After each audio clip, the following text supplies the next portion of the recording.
வணக்கங்கண்ணு, இது சிங்கப்பூர் மண்ணு. அடியே முல்லை கொடியே காத்தால விடியே அடுப்புல சோறு வடியே, அந்த சோத்துக்கு ஒரே மாதிரி குழம்பு செஞ்சு ஆபீஸுக்கு தரியே, அதை நினைச்சு தினம் எனக்கு ஒரியே அப்படின்னு உங்க வீட்டுக்காரர் உங்ககிட்ட சொன்னா, அட இருயா கொஞ்சம் பொரியா புதுசா ஒன்று பண்ணி தரையா அப்புறமா ஆபீஸுக்கு தூக்கிட்டு போவியா அப்படின்னு சொல்லி வாயை ஆஃப் பண்ணிட்டு அடுப்பை ஆன் பண்ணி வடக்கல்ல வச்சு பச்சைப்பயிரை தனியாக வறுத்தெடுத்து வச்சுட்டு கடலைப்பருப்பு உளுந்த பருப்பு 5 மிளகு கொஞ்சம் சீரகம் வரமிளகாய் கருவேப்பிலையை போட்டு சீரியலை பார்த்து பார்த்து உருகாம இதை பக்குவமாக வறுத்தெடுங்க கருகாம. வறுத்தெடுத்த கையோட அப்படியே நிற்காம மிக்சியில் போட்டு பொடி பண்ணி எடுத்து அதை அவர் கையில் கொடுத்து ஒரு பாட்டொன்று பாடுங்க கொஞ்சம் கூட யோசிக்காம.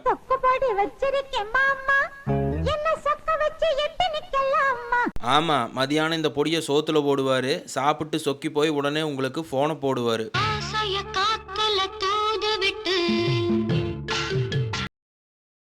சொல்லுங்க ஜிலேபி குட்டி.